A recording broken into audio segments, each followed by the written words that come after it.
예, 오늘은 이탈리아의 어, 15세기에서부터 이렇게 그 서민들을 위한 소액 대출 은행 겸 곡물 은행인 몬테디피에타, 그 다음에 몬테 프루멘타리오를 창설한 마르코 다 몬테갈로라는 분의 그 탄생 600주년이 올해거든요. 예, 그래서 어, 600주년을 맞아서 예, 그, 어, 이분의 이렇게 삶에 대해서 또 특별히 이분이 이렇게 설립하신 몬테디 피에타 소액 대출은행과 몬테 프로멘타리오 곡물은행 이제 이것이 어떤 의미가 그 당시에 있었고 오늘날에 또 어떤 메시지를 이렇게 전해주는 그런 제도였는지 이렇게 살펴보는 시간을 갖도록 하겠습니다. 이거 말씀드리기 전에 이제 오늘 이제 주제하고도 관련이 돼서 그 며칠 전에 다 아시다시피 이렇게 프란치스코 교황님이 이제 선종을 하셨죠. 예, 그런데 이제 예, 저희 EOC는 특별히 프란치스코 교황님께 특별히 감사를 드려야 할 일이 많죠. 예, 왜냐하면은 예, 특별히 가난한 이들에 대한 특별한 관심을 가지셔서 그 교황명을 프란치스코로 정하신 첫 번째 교황님이시면서 EOC에 대해서 굉장히 많은 관심을 가지시고 지켜보셨어요. 예, 그러시다가 이제 내가 고대하고 고대하던 여러분들과의 만남이 드디어 이루어졌습니다 하면서 2017년도에 천여 명의 EOC 기업가들을 이렇게 만나 주셨습니다. 예, 그리고 많은 격려를 해주셨고요. 저기 루이지노 브루니 교수님도 보이고 저 뒤쪽에 우리 성심당 아마따도 계시네요. 예, 그 당시 2017년도에 그 이웃이 기업가들과 만난 자리였고요. 그다음에 그리고 이제 2019년에는 이웃이의 젊은이 버전이죠. 이웃이가 적극 후원하는 EOF를 이제 출범시키셨죠. 그러면서 이제 프란치스코 교황님 추모하면서 이제 우리는 그 프란치스코 교황님 당신이 그리울 겁니다. 당신의 위로와 당신의 말씀이 그리울 거고 당신의 미소와 당신의 지혜가 그리울 겁니다. 그러나 무엇보다도 특히 당신 자체, 당신의 인격이 그리울 겁니다. 아버지이며 목자이며 친구이셨던 당신이 그리울 겁니다 하면서 이제 이 프란치스코 교황님의 메시지 그리고 그 활동을 우리가 이제 계속 이어나가는 게 우리 소명이라고 이제 이렇게 EOC 국제 홈페이지에서 이제 강조를 했습니다. 그러면 이제 이 프란치스코 교황님이 시작하신 EOF에 나왔던 그런 한 대목에서 이제 올 몬테 프루멘타리오와 몬테 리피에타가 등장을 합니다. 잘 아시다시피 EOF 대회는 젊은 경제학도들과 청년 기업인들 그리고 젊은 체인지 메이커 즉 활동가들을 대상으로 2020년도에 첫 번째 대회가 열렸습니다. 그래서 이제 아시시 당국과 아시시의 한 유명한 저기 장애인 복지 단체와 또 우리 EOC가 함께 했습니다.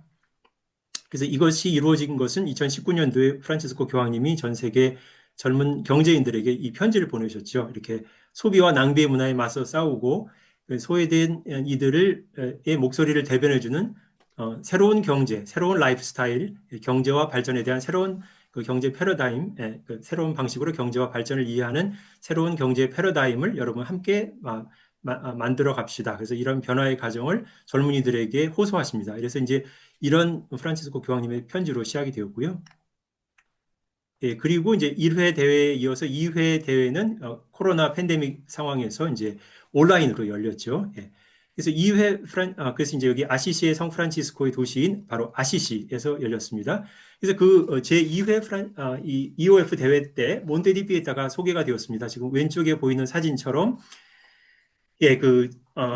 코로나 팬데믹 상황에서 젊은이들이 이렇게 직접 대면 모임을 할 수는 없었지만 온라인으로 연결되어서 이제 오히려 이게 증폭되었죠. 이렇게 연결된 젊은이들 숫자가 대면 모임보다 훨씬 더 많아졌고, 이렇게 온라인을 통해서 세계 각지의 많은 젊은이들이 연결되어서 이렇게 이 EOF의 메시지를 함께 공유할 수가 있었습니다. 이 제2회 EOF 대회 동안에 오늘 소개드릴 몬테디피에타가 이제 등장을 합니다. 그래서 쉽게 말해서 가난한 이들을 돕기 위한 은행이었고요. 15세기 중엽 이탈리아에서 당시 그 고리 대금업자들이 이렇게 굉장히 서민들을 많이 괴롭혔죠. 그 돈을 빌려주고 엄청난 이자로 이거를 그 서민들을 이렇게 이렇게 압박을 해서 많은 서민들이 파산에 이르고 이제 거의 노예 상태가 되고 그런 사례들이 굉장히 많았죠. 그래서 이것을 본 프란치스코의 그 수사들이 나서서 직접 수도의 사상 처음으로 은행을 만듭니다. 소액 대출 은행을 만들어서 서민들이 담보로서 물건을 맡기면 매우 저렴한 이자로 급전을 빌려주곤 했던 중세의 소액 대출 은행, 유럽 최초의 소액 대출 은행이 몬테디 피에타입니다. 그래서 이제 그 제2회 EOF 대회 때 이 은행에 대해서 소개를 하면서 이런 이제 나레이션 기법을 도입을 하는데요. 이제 그런 학술 대회가 아니기 때문에 이제 뭐 언제 시작해서 언제 했고 뭐 학문적으로 무슨 의미가 있고 이런 얘기를 하는 게 아니라 예술적으로 그 소액 대출 은행의 그런 어떤 의미에 대해서 함축적으로 예술적으로 이런 나레이션을 통해서 전합니다. 그래서 마치 당시 프란치스코의 수사가 등장해서 얘기하는 것처럼 이 젊은이들이 이렇게 나레이션을 해나갑니다. 이런 대사가 있습니다. 가난에 대한 그토록 열정적인 사랑이 가난한 이들을 위한 은행들을 만들어내기에 이르렀습니다. 이탈리아 전역에서 태어난 수백 개의 몬테디 피에타 은행, 기생충처럼 살아가는 고리 대금업자들의 모습, 착취, 불평등, 우리는 서민들의 고통과 그들이 진정 필요로 하는 바에 대해 알고 있었어요. 우리가 사랑해야 할 청빈의 귀부인, 프란치스코 성인이 그토록 자주 언급했던 그 이제 가난의 개념이죠. 이제 이거를 마치 귀부인과 같은 이미지로 형상화해서 청빈의 귀부인이라고 하고 이제 자기는 이 가난을 선택했고 가난을 사랑하겠다. 이제 여러 가지 의미에서죠. 영성적인 의미에서의 가난도 포함해서 그래서 청빈의 귀부인의 또 다른 새로운 얼굴이 있었죠. 그렇게 우리는 고리 대금업에 맞서 싸웠고 소외된 이들에게 다가가기 위한 새로운 금융 시스템, 새로운 은행들이 태어나게 했어요. 그래서 저는 프란치스코의 수사로서 저의 청춘을 몬테디 피에타 은행들이 태어나도록 하는데 바쳤어요. 그리고 얼마나 많은 비난들을 참아내야 했었는지요. 수도원에 돌아오면 이런 일들은 상인들에게 맡겨두어요. 수사님이 관여할 일이 아니에요. 하는 이야기를 듣곤 했죠. 아니요. 저는 저에게 그 일을 하도록 청하는 것이 바로 프란치스코 성인이심을 느꼈어요. 가난에 대한 성인의 사랑이 그것을 청하고 있었어요. 예. 그리고 이제 또 다른 등장인물이 이제 나옵니다. 이 사람은 그 이제 화재로 인해서 모든 것을 잃은 정육점 주인이라고 가상의 인물이죠. 이제 실제로 이런 그 사례가 많았기 때문에 이제 상징적으로 이제 이런 나레이션이 나옵니다. 저에게는 아무것도 남은 것이 없었어요. 불이 타서 저의 정육점이 다 타버렸어요.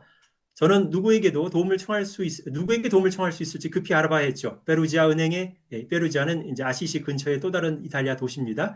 아니면 고리 대금업자한테 누구한테 청할 수 있었을까요? 저는 도시의 가난한 이들 사이에 섞여서 국어를 하기 시작했고, 거지들과 친구가 되었어요. 불과 며칠 전까지만 해도 제가 그 거지들을 저희 가게에서 쫓아내곤 했는데 말이죠. 마침내 저는 그들을 이해하게 되었어요.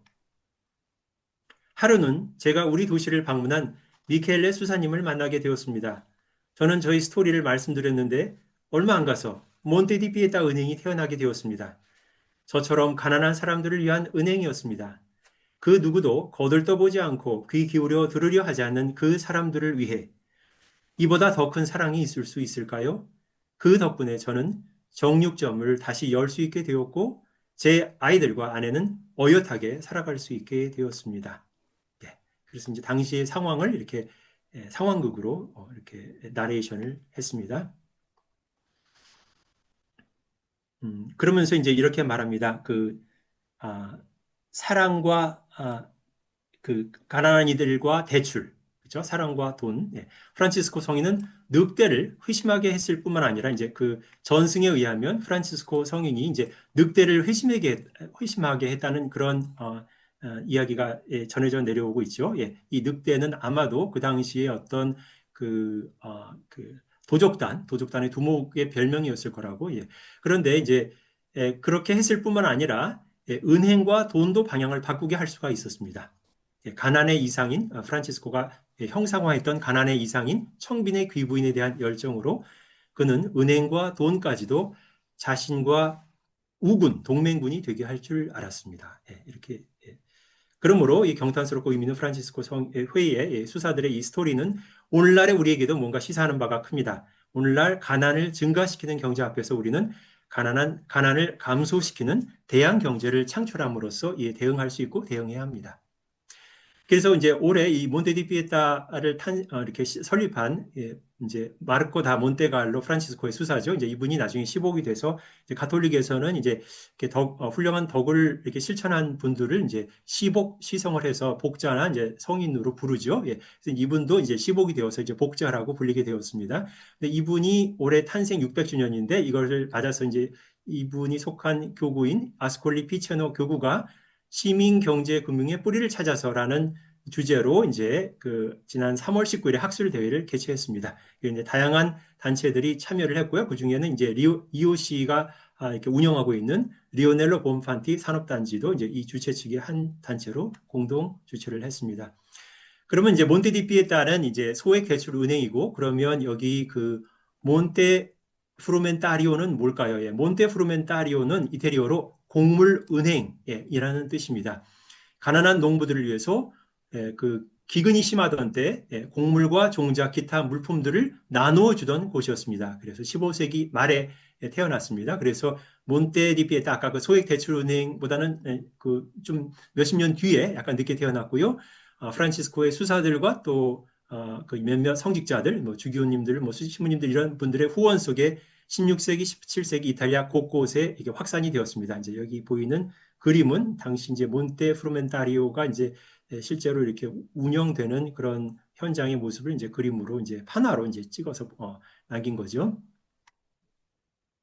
그런데 이 몬테 프루멘타리오가 어떤 그 맥락에서 태어나고 운영되는지를 알기 위해서는 이탈리아 농촌 지역 경제에 대해서 이제 이렇게 다시 돌아볼 필요가 있습니다. 이제 특히 이탈리아 중남부죠. 이탈리아는 이제 중부 및 남부가 이제 굉장히 가난한 지역이 많죠. 북부는 이제 산업 그 지대가 많이 있어서 뭐 굉장히 부유한 지역이 북부에 이렇게 몰려 있고 이제 중남부 지역은 굉장히 가난한 곳이 많습니다. 농업 중심이고 그래서 이제 몬테 프루멘타리오라고 하는 이 곡물은행이 4세기 넘게 이탈리아 중남부 지역에서 큰 역할을 한 것을 볼 수가 있습니다. 그러면서 이제 아까 이제 교황님한테 그 감사 메시지를 보냈던 감사 인사를 했던 루이지노 브루니 교수라고 이제 EOC의 그 대표적인 이제 경제학자인데요. 로마 룸사 대학의 그 교수님이죠. 이런 이야기를 합니다. 이제 이 몬테 프루멘타리오라고 하는 이 기관은 공동체적이고 연대적인 현실이고 성체와 연결된 현실이었다라고 말을 해줍니다. 대출과 신뢰에 대한 또 다른 개념을 말해주는 곡물은행들이었다고 이렇게 얘기를 하면서 이제 자세한 그 내용을 하나하나 이제 살펴보는 그런 과정을 갖겠습니다. 그래서 이제 이분이 보기에 분석하기에 이탈리아 그 시골 산악 지역 그 삶은 굉장히 힘들었고 거의 모든 사람들은 당시에 이제 중세와 근대를 거쳐서 거의 모든 이탈리아 산악지대 사람들, 농촌 지역 사람들은 문맹이었다고 합니다. 그리고 여성들은 거의 노예 상태에서 살았고 평균 15명 이상의 식구들로 한 농가가 이루어져 있었고 그 중에 성인의 연령대까지 도달하는 식구들은 소수에 불과했다고 합니다. 이제 다 젊은이였을 때 다 질병이나 이제 과로한 노동으로 이제 사망에 이른 거였죠.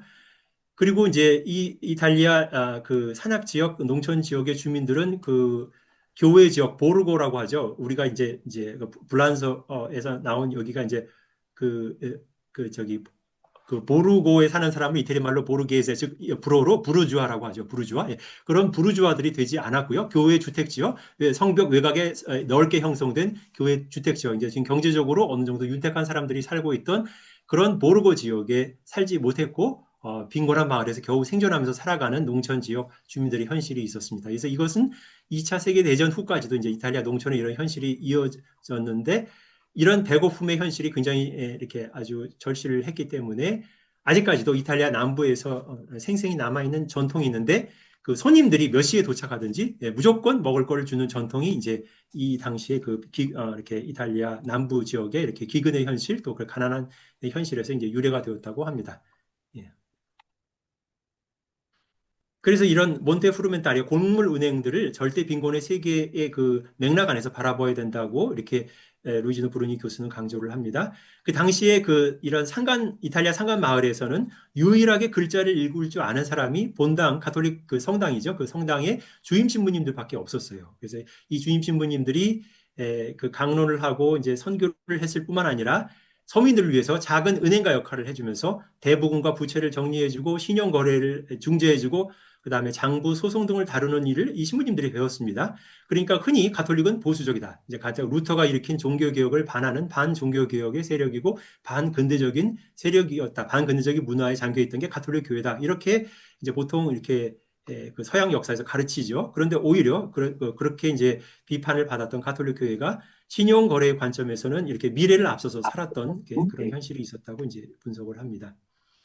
그런데 이제 이거를 이제 가톨릭에게 그 중요한 그런 신앙의 요소 중에 하나인 성체죠. 성체는 그 예수 그리스도의 최후의 만찬 때 그분이 이제 그 성체 성사를 세우셔서 이제 당신께서 이렇게 십자가의 순환을 당하시고 부활하신 그 모든 과정을 재현할 수 있게 신자들이 재현할 수 있게 이제 그거를 이제 모습으로 자기가 남아있겠다고 얘기하시면서 이제 사제를 통해서 계속 빵이 그리스도의 몸이 되는, 즉 성체가 되는 이 성체 성사를 제정하셨다고 이제 가톨릭 교회는 믿는 거죠. 그래서 성체 성사를 지금도 이제 거행을 하고 그 미사를 통해서 이제 이 밀떡, 이게 제병이라고 하죠. 이렇게 지금 누룩이 없는 저 밀떡, 제병이 그리스도의 몸으로 변화된다고 이제 성 변화가 된다고 이제 가톨릭 신자들은 믿는 거죠. 그래서 그렇게 변화된 그리스도의 몸을 성체라고 하는데 이게 이탈리아 그 농경 세계는 이런 성체의 문화에 당시에 잠겨 있었고 이게 바로 몬테프루멘타리오의 기원과 연결이 되어 있다고 보는 겁니다. 루이지노 브루니 교수는 그렇게 그 분석을 합니다. 왜냐하면은 그 이제 몬테디 피에타도 그렇고 이 피에타란 말 자체가 이태리어로 연민과 자비라는 뜻인데 연민과 자비의 은행이죠. 그러니까 소액 대출 은행이. 그런데 이 연민과 자비가 성체와 연결된 연민과 자비라는 그런 개념을 당시에 농민들이 갖고 있었기 때문이다. 왜냐하면 가난한 사람들의 세계에서는 빵이라는 것이 생명하고 특별한 관계를 지니고 있죠. 그래서 씨앗이 죽고 부활하는 것처럼 빵도 제단 위에서 그리스도의 몸으로서 죽고 부활한다는 것을 이 농민들은 직관적으로 통찰했다는 겁니다. 이들이 비록 어떤 신학적인 지식을 갖고 있지 않아가지고 뭐 라틴어도 잘 몰랐고 그 뭐 이렇게 고도의 신학자들이 고도의 그 지식을 신학적 지식을 갖고 있지는 않았지만 그래도 농민들 모두는 빵이 성물이라는 것, 땅의 결실이자 인간 노동의 결실이라는 것을 알고 있었던 것입니다. 그래서 이제 미사 경본에도 보면은 저희가 땅을 일구 얻은 이 빵을 지금 바치오니 생명의 양식이 되셔서 하는 그런 구절이 있죠. 바로 이게 빵이 인간 노동의 결실이자 땅의 결실이라는 것을 이제 미사 때도 이제 이렇게 인식을 하는 거죠. 이제 그게 이제 당시 이탈리아 농민들의 인식 속에 있었다는 것이죠. 그래서 은현 잉크라고 있죠. 이렇게 평소에는 안 보이다 불을 쬐면은 그게 이렇게 샥 나타나는 그 은현 잉크라는 게 있는 것과 같이 이제 그들의 삶에서는 이제 매일 성체라는 것이 이제 가슴에 새겨져 있어서 어떤 불을 쬐듯이 이제 어떤 특정한 그런 상황이 되면 안 보이던 그 글씨가 보이듯이 이제 성체의 의미가 이제 이들의 삶에서 되살아난다고. 그래서 이제 그 중세 독일의 한 오랜 기도문에 이런 게 있습니다. 그러니까 그리스도의 삶을 곡물, 씨앗이 빵이 되는 그런 과정에 비유를 합니다. 그리스도께서는 창조주에 의해 씨앗처럼 심어졌네. 싹이 트고 자라난 무르익었고 추수때가 되어 베어져 거두어 들여지고 단으로 묶여 타작마당에 옮겨지셨네. 타작되시어 채로 처지으시어 잘게 빻아지셨네. 화덕에 갇히신 후 3일 만에 밖으로 꺼내지시어 빵처럼 먹혀지셨네. 이런 이제 그 기도문이 중세에 있었습니다. 그래서 그 몬테프루멘타리오는 이런 백성들의 성체 신심, 성체에 대한 어떤 이런 믿음을 키우는 데 기여를 했고요. 그 당시 이탈리아 백성들은 성체 성사를 지극히 거룩한 성사라고 이렇게 부르면서 이렇게 마치 모든 다른 성사들, 뭐 가톨릭에는 고해 성사도 있고 세례 성사도 있고 혼인 성사도 있고 그러는데 이런 모든 성사들이 이 성체 성사 안에 쓰이는 제병, 즉 아까 말씀드린 누룩 없는 여기 밀떡, 지금 사진에 보이는 이제 반으로 쪼개진 저 밀떡이죠. 저 안에 모든 게 요약되어 있는 것처럼 이제 당시 신자들은 이렇게 이해를 했던 겁니다. 그래서 이제 빵에 대해서는 당시에 모든 이가 이해를 했고, 이제 농민들도 그것이 마치 십자가에 못 박힌 그리스도가 그리스도를 이제 이 빵에, 즉 밀떡에 연결해주는 무언가가 있다고 직관을 한 겁니다. 그래서 이것을 신용거래, 즉 몬테프루멘타리오에서는 이 서민들에게 기근으로 시달리는 서민들에게 곡물을 이렇게 빌려준 거죠. 예, 그래서 이런 신뢰를 갖고 빌려준 거죠. 예, 굶어 죽지 않도록. 예, 그래서 이런 신용을 통해서도 그 본당 주임 신부나 성당이 그 본당의 가정들을 신뢰하고 이 곡물을 빌려주고 그 파종을 할 수 있도록 그 종자 씨앗들을 빌려주고 그랬죠. 그래서 그 받은 곡물이 빵이 되어서 이들을 살린 거죠. 그리고 이들은 그 빵을 먹고 다시 이제 미사에 나가고 미사에서 다시 빵의 형태로 제병, 밀떡을 다시 만나게 접하게 되죠. 그래서 이 밀떡은 그 제병은 이들이 접하던 성체는 마치 그 자기 식구 중에 하나인 것처럼 마치 그 집에 딸려서 허드렛 일을 하는 식솔인 것처럼 그렇게 친근하게 느꼈던 겁니다. 이 제병 밀떡을. 그래서 이 제병은 이제 미사가 끝나면은 다시 이제 그 이들이 먹는 빵의 모습으로 이 몬테프루멘타리에서 빌려온 곡물이 이 농민들에게 자양분을 공급하면서 이것을 나눔과 친교가 구체화되도록 했던 것이죠. 이것이 이제 선순환되는 이들의 삶이었다고 이제 이렇게 분석을 합니다. 예, 지금 보이는 것이 그 복자 마르코 몬테갈로 이제 몬테 디피에타와 몬테 그 프로멘타리오를 처음 시작하신 분인데요.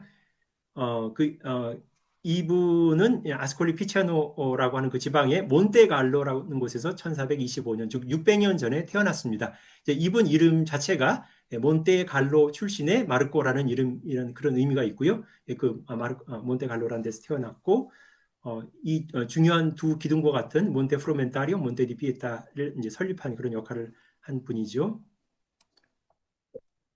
예, 그래서 이분은 원래 프란치스코의 수사고요. 엄격한 규칙을 잘 따라서 살았던 분입니다. 근데 인본주의자이자 이제 그러니까 당시에 이제 그 인권을 이제 이렇게 옹호하던 그런 신학자 중에 한 사람이었고 또 의사이기도 했습니다. 예, 그래서 가난한 이들과 공동선을 위한 여러 은행을 설립을 당시에 하게 되죠. 그래서 이분이 돌아가셨을 때 추도사에 당신 덕분에 이탈리아의 유명 도시들의 몬테 프로멘타리오와 몬테 디 피아테들이 이제 설립이 되어서 찬란히 빛나고 있습니다. 당신은 가난한 이들을 속박으로부터 풀어주기 위해 몬테 디 피에타들을 설립하셨다. 이렇게 이제 추도사에 나옵니다.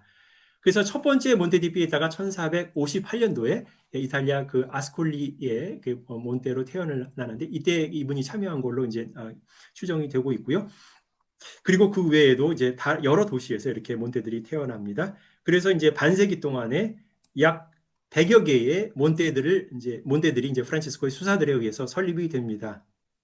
예, 이제 여러 수사들이 프란치스코의 여러 수사들이 몬테 디피에타를 설립을 여러 도시에 했는데 마르코 다 몬테갈로가 설립한 몬테 디피에타의 특징은 무료 대출이었다는 점입니다. 이제 왜냐하면 당시에 첫 번째 목표가 이분의 첫 번째 목표는 서민들을 고리 대금업자들의 이렇게 압박으로부터 풀어주는 것이었죠.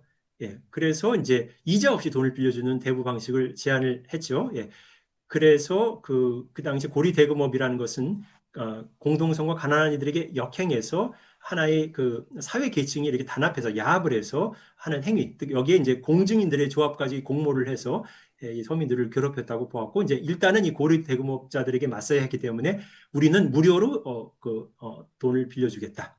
이렇게 이야기를 했습니다. 고리 대금 방식을 거부하기 위해서 이렇게 무료 대출을 시작했었는데, 이제 운영을 하다 보니까 이 몬테도 이제 운영할 이제 직원들, 평신도 직원들이 있죠. 근데 이분들에게 무료 봉사만 하라고 요구를 할 수가 없는 상황이었어요. 이분들도 먹고 살아야 되잖아요. 그러니까 이분들한테도 급여를 줘야 되는데, 이 직원들한테도. 그러다 보니까 이분들의 급여는 어디서 나올까? 예. 그래서 이분들의 급여를 위해서, 이런 이분들의 급여를 위한 수입과, 예, 그냥 자기들의, 그러니까 그 기관 자체의 이윤을 위한 수입을 구분을 해야 된다는 것을 깨닫게 됩니다. 예. 그래서 이게 재정적으로 유지되기 위해서는 적당히 낮은 그런 수준의 이자를 부과하는 게 필요하다는 걸 이제 이분도 인지를 하시게 되는 거죠. 그래서 이제 얼마 안 돼서 그 프란치스칸 영성운동, 이 프란치스코 회의 이런 경제운동 자체가 대부분의 적당히 낮은 비율, 약 연간 5% 이자를 부과하는 것이 합법적이라는 것을 인정을 하기 시작합니다. 왜냐하면 이것이 지속 가능한 그런 기관이 되도록 하기 위해서는 이 기관에서 일하는 직원들에게 급여를 주지 않을 수가 없었던 것이죠. 그리고 몬테프루멘타리오는 이제 곡물로 이자 대신 곡물로 되갚게 했는데 이것도 이제 곡물로 이제 자기가 받아간 분량보다 조금 더 많이 되갚도록 한 겁니다. 그래서 이제 이태리어로 꼴모라고 이제 넘치도록 가득한 분량과 그러니까 그 되가 이제 평평하게 채워진 라조라고 이렇게 쫙 이렇게 일직선으로 이제 평평하게 채워진 분량보다는 더 넘치게 조금 더 담아오라는 거죠. 예, 되갚을 때 곡물을 조금 더 담아서 와라. 그걸 이제 이자로 쳐줬던 겁니다. 그래서 이런 non-profit 비영리적인 기관이 되어야 한다. 은행이란 비영리적인 기관이어야 된다. non-profit이 돼야 된다고 했던 것이 바로 프란치스코 회에서 생각했던 은행의 개념이었습니다. 그리고 이것이 시민 사회적인 사업이면 더욱 바람직하다라고 이렇게 프란치스코 회의 그 경제학자들은 그렇게 보았던 것이죠. 즉 은행의 사회적 목적은 가난한 사람들과 모든 사람들이 담보나 보증 없이도 돈을 빌릴 수 있는 신용 대부의 기본권을 보장해 주는 것이라고 프란치스코의 수사들은 당시에 보았던 것입니다. 이게 오늘날에는 유토피아적으로 들릴 수도 있겠지만 실제로는 예언자적인 메시지, 오늘날의 경제에도 예언자적인 메시지라고 할 수 있겠죠. 왜냐하면 원래 은행인들이 태어난 목적은 자신들의 이윤을 최대화하기 위해서 만들어졌던 기관이 아니라 가정들의 프로젝트를 돕기 위해서, 기업들의 프로젝트들이 제대로 진행되도록 돕기 위해서 만들어진 기관이 은행이었기 때문입니다. 지금은 그렇지 않죠. 은행 자체의 이윤을 최대화하기 위해서. 그래서 은행의 이윤이라는 건 원래 그 은행 자체의 이윤을 최대화하기 위해서 존재해야 되는 게 아니라 그 운영의 지속 가능성을 위해서 이제 그걸 담보하기 위해서 아주 저리로 그렇게만 필요했던 것이었는데 이것이 오늘날 많이 왜곡이 되어 있는 것이죠.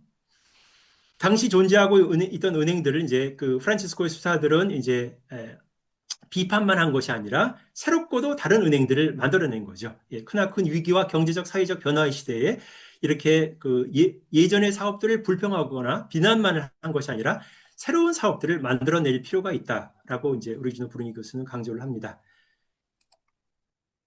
그리고 이 마르코 다 몬테갈로 같은 분들은 무소유의 정신을 그들의 카리스마, 이제 카리스마는 이제 물론 이제 사회에서는 그 사람 카리스마 있어. 그래서 뭐 뭔가 이렇게 뭔가 주도권을 가지고 앞에서 잘 이끌어 뭐 그런 의미로 카리스마를 쓰는데 원래 의미는 이제 가톨릭 교회에서는 성령의 특별한 은사, 즉 특은이라고 하는 의미로 카리스마를 쓰는데요. 각 수도마다 특은이 있는데 그 프란치스코 회의 특은은 무소유의 정신이었죠. 가난의 정신. 근데 이 무소유의 정신을 유지하면서도 이 몬테디피에타, 몬테프루멘타리오라고 하는 이런 은행들을 잘 계속해서 유지해 갈 필요가 있어요. 그러니까 균형을 잡아야 되죠. 그래서 신중함과 상식에 관한 현명한 공고들을 받아들여야 하는 거죠. 탄력적으로 잘 받아들여야 했던 겁니다. 그래서 이런 이들의 탄력적인 자세, 융통성이 있으면서도 그들의 원래의 카리스마에 충실한 균형 잡힌 이런 모습, 카리스마의 주석을 달지 않고 타협 없이 가난의 정신을 실천하면서도 그렇다고 해서 우리는 끝까지 이자는 안 받고 그냥 이자 없이 대출만 해줄 거야라고 고집했으면 몬테디피에타, 몬테프루멘타리오는 예전에 사라졌겠죠. 운영할 직원들이 없잖아요. 그런데 그걸 상식에 따라서 현명한 공고에 따라서 아주 저리의 이자를 부과하기 시작했고 그러면서 이제 몬테디피에타를 이제 이렇게 수백 년에 걸쳐서 살린 거죠. 그래서 이런 현명함이 필요하다는 거죠. 그래서 이런 그런 역설들을 수호하는 사람들만이 그 카리스마를 살릴 수 있다. 이런 사람들은 그 카리스마의 DNA를 수호하면서 장차 누군가 그 유전자 변형을 겪지 않은 그 카리스마 본래의 순수한 씨앗을 다시 활성화할 수 있는 그런 상황이 될 미래의 어느 날 그 카리스마가 다시 본격적으로 부활할 수 있게 한 조건들을 창출해낸다. 이 마르코가 그랬듯이 루이지노 브루니 교수가 이제 이렇게 결론을 냅니다. 오늘은 몬테 프루멘타리오와 몬테 리피에타라고 하는 서민 대상, 이탈리아 농민들을 대상으로 했던 곡물은행, 소액 대출은행에 대해서 알아봤습니다. 감사합니다. 감사합니다. 오.